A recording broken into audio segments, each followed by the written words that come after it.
درود، امیدوارم هر جا که هستید در مسیر نور و عشق الهی باشید. این ویدیو مختص کات شده ها در 30 مرداد ماهه. این که میگم 30 مرداد منظورم این نیست که حتما امروز کات کرده باشید، نه، منظورم به اون دسته از عزیزانی که دارن امروز این ویدیو رو نگاه میکنن. برای تحقق یافتن فال 2 بار بزن رو صفحه و برام بنویس آمین. راستی بچه ها، من یه تخفیف خیلی ویژه گذاشتم تو فال ها. اگه دلتون یک فال شخصی میخواد حتما استوری رو نگاه بکنید، چون این تخفیف ها موقت هست. بریم ببینیم که پارتنرز ما الان داره چی کار میکنه.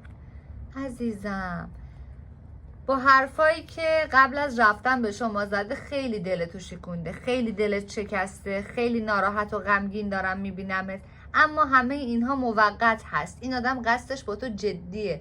انگار احساس میکنم به ازدواج با هم فکر میکنین، چون براتون 100% دارم آشتی میبینم. اگه به فکر دعای زبان بند و دعای محبت برای این شخص هستی، این کار رو انجام نده، برات خوب نمیبینم.